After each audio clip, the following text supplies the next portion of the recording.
guys, welcome back. So my son's asleep. This is the only time I really get to film, edit, and do stuff. So I want to talk about, like, he's almost 2, so he's 2.5. And thinking about schools, putting him to schools, I just want to talk about like 2 kinds of schools that we're like looking at, we're deciding what we want to do. Maybe that kind of program, maybe twice or 1 day a week, and then the rest we like homeschool him. So I thought, well, I had to get some chores done. We can talk about that together, so come along with us. So I want to talk about like the 2 schools that we are like, for education wise, leaning towards to send our son, maybe in person, or maybe that's the method I'll like teach him at home. So the first method is Montessori. It's very popular. So what it is, Montessori is an educational approach that developed by an Italian physician. 1 second. Sorry. So it was developed by an Italian physician, and her name was Maria Montessori. And it has been getting popular over the last like 100 years, but I would say it has grown a ton recently, probably just through the social media and people sharing more about it.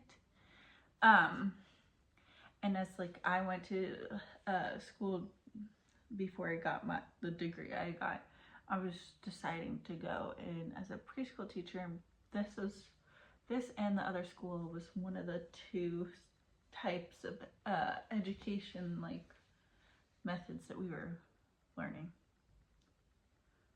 So with Montessori, their approach focuses on the independent, while they're also hands-free. Hands-on learning, not hands-free.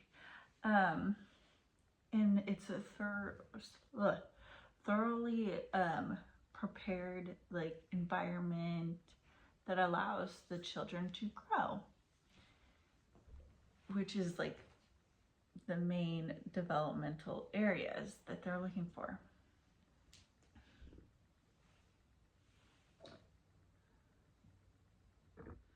So for Maria, her method became popular all around the world. She spent most of her rest of her life establishing new schools, teaching training centers about like her method, and giving lectures, and then improving her methods and writing all about it. So she spent over 6 years in India during World War, I think it was, 2, where she established many schools there. And it's very popular in India to go to a Montessori school. But in 1952, sadly, she did pass away, but she never patented the name Montessori schools. So there are many Montessori schools.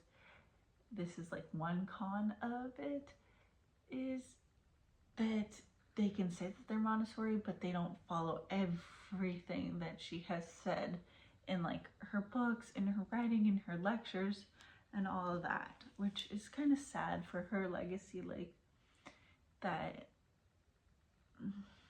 some schools are using her name, but it's not truly a Montessori or what she intended a Montessori to be.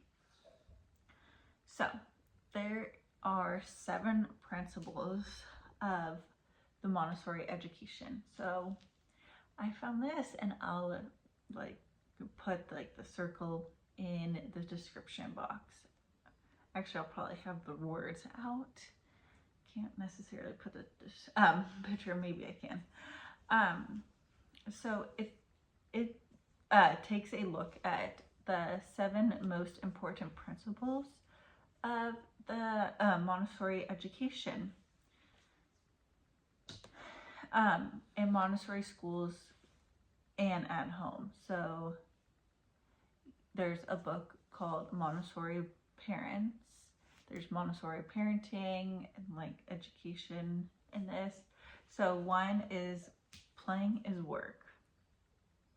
So Maria Montessori believed that playing is an ultimate way of learning, that children have a natural desire for knowledge that should be supported through the right tools.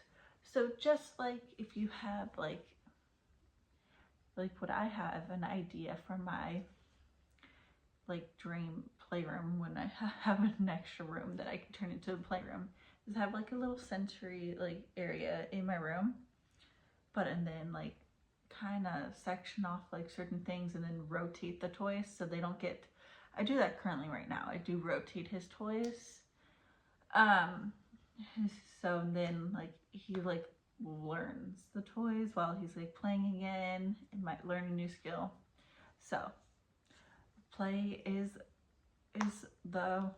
work of the child. And that is a quote from Maria Montessori. I'll be right back. So the second thing is preparing the environment. When you prepare the environment is essential to part of the Montessori method. It should be an environment of beauty where children can move freely. So obviously not having a coffee table right in the center of your room, your couch, like they have to like move like in a circular pattern, but have it like more open, like an open concept in the house, like can move freely and act independent. Sometimes I do move this so that my son, when he's like in this living room, can just walk around or run, whatever he wants to do. Which is also important when you have a playroom and you're doing the Montessori way. Have your playroom like open, divided, if it's like a certain area that they can't have access to, have it blocked off so they can have this all open and they can play independently, which I think is a beautiful thing. And then always have like open like cabinets. So the Montessori environment should also be structured and have an order. Freedom of movement, but the truth is the toddlers love order and routines. Like I know when I first had my kid, they're like routines are important. And I'm like, I know they're important, but, and then you can really see why they are important as like as they get older, you're like, okay, they do. Like I have my son, he knows he has to go for a nap. Might take a little bit longer some days, but shorter on other days. But he knows he needs to take a nap at 11. And the third thing is independence. So the Montessori education leads to independence. So it encourages exploration and teaches toddlers to take responsibility for themselves, their belonging, and the environment. Also, the Montessori schedules often include practical activities like sweeping, personal care, which I put that in my notes because I think it's important to teach your kids at school when they're in a school thing about chores, how to make sure you're healthy, you're taken care of. And I'll have to talk about it later, but I think it's important. A lot of like regular traditional schools, public schools, whatever, just don't care. Like, yeah, you teach them to clean up, but you don't really like have them help. Sometimes I'll let my son help me vacuum. I haven't had him help me with the dishes. He's a little bit too young for that. He doesn't quite understand what that is.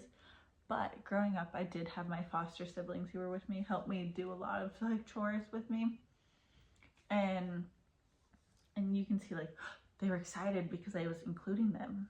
Like if you make it kind of fun for them, then they're like, oh, this is actually kind of fun.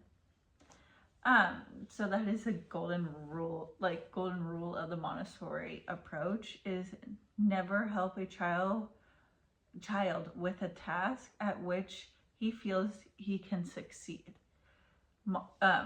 So there are, if I can find it here, like and I'll include it maybe in the description box, like chores that kids at each age are able to do independently. They don't need help. The fourth thing is it's hands-on. Children learn through experience. I can see that through my son right now at 1.5. Like, might not be talking a lot, but you can see that he observes, and you'll see that in the next point. And he like sees from birth to age 6, a child is able to learn new things effectively and unconditionally just by being in the right environment and having the opportunities to explore. I know not everyone wants to like I don't know if I want to let him do that. There's some things I'm okay just like letting my son go off and learn. Some things I'm like, okay, mama needs to help you with that, but I'm trying. I like this approach though. Because Maria called it this concept that the absorbent mind, it means the child is able to absorb the new information they're learning just like a sponge does with soap. And then the next point is observe. So raising children in like the theological way of the Montessori means you observe them carefully and notice what they're interested in. Like right now, my son is very interested in cars, and I can tell. I know. I'm trying not to like make it worse, but I can't help it. But he's very into his cars right now. It's like, and he likes balloons. I know certain things that he loves, but also there are sensitive periods where like, oh, maybe I don't take that away.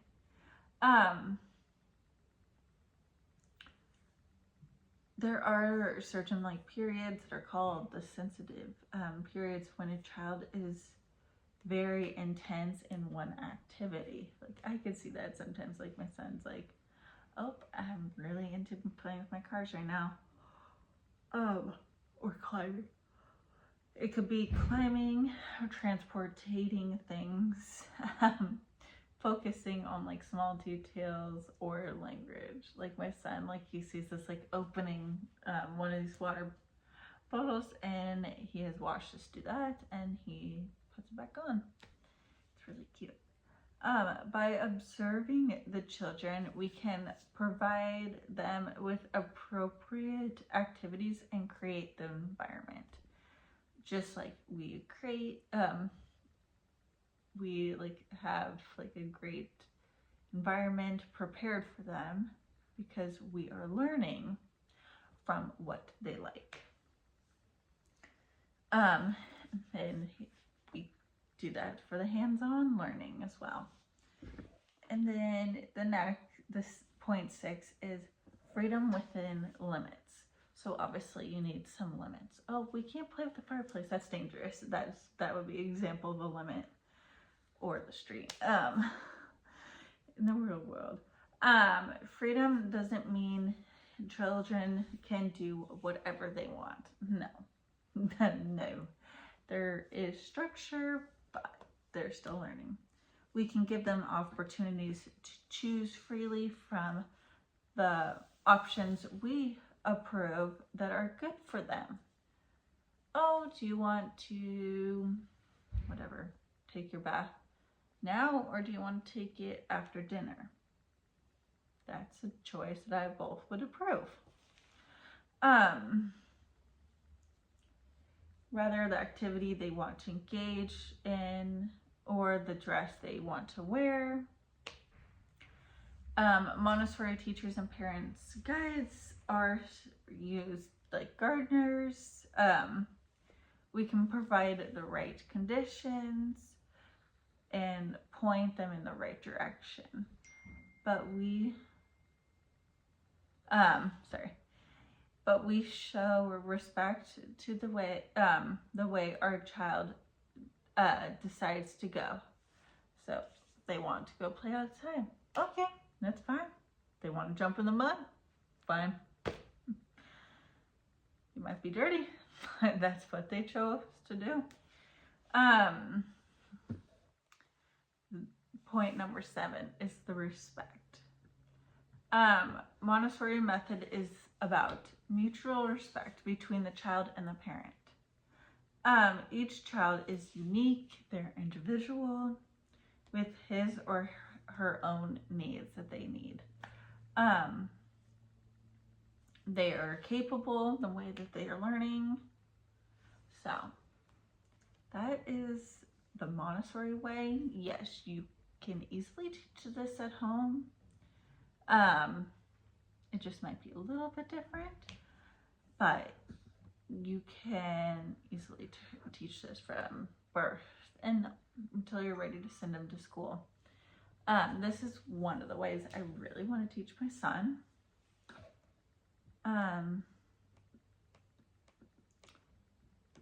The other way is the Waldorf way. Let's talk about that. So the second type of school that I like is the Waldorf school.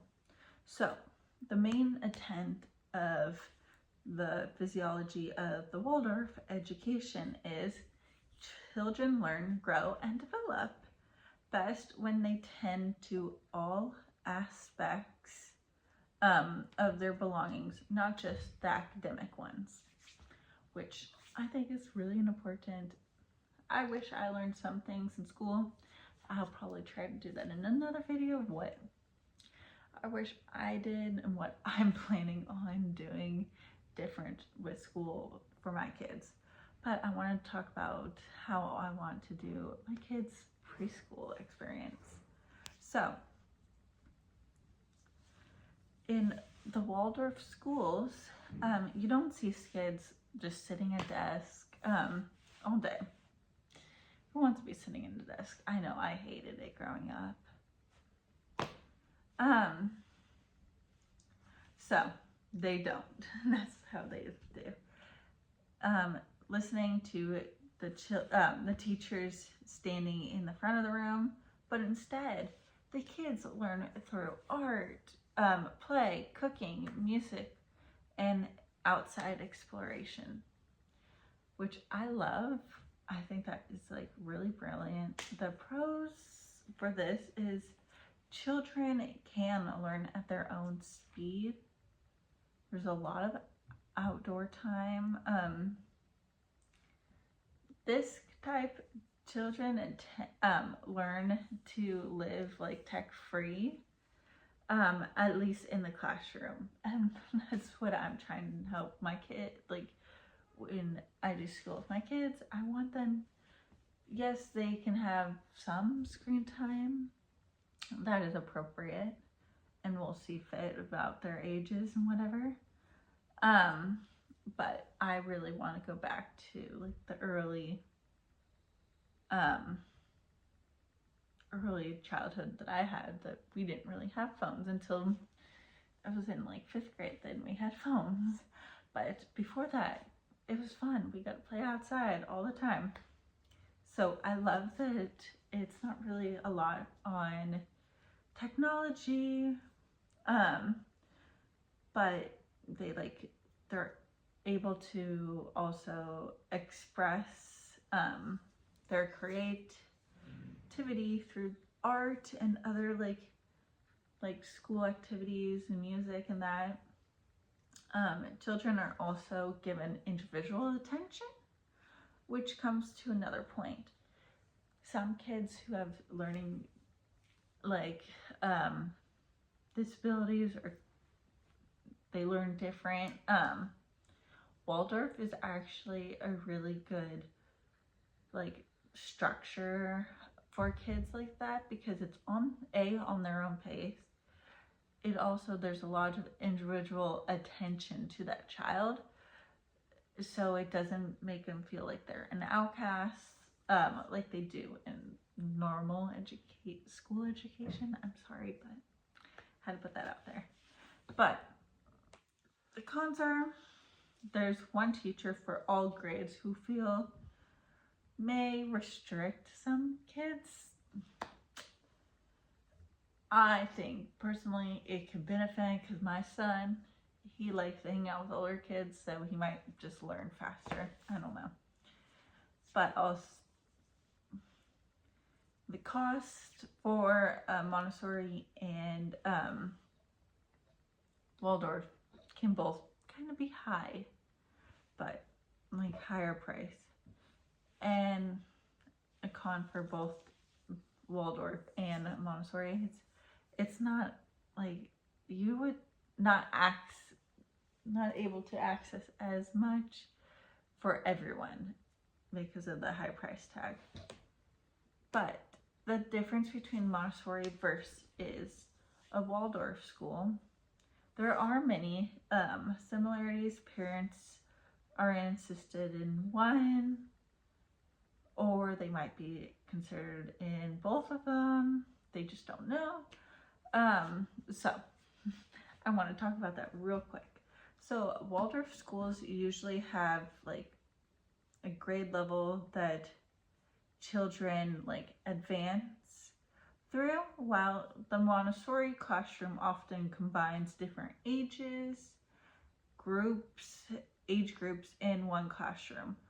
And while a Waldorf school usually is one teacher who follows the student from grade to grade, which I think is cool. So you're connected to that same person for the whole grade. While the Montessori schools typically have different teachers for each classroom group.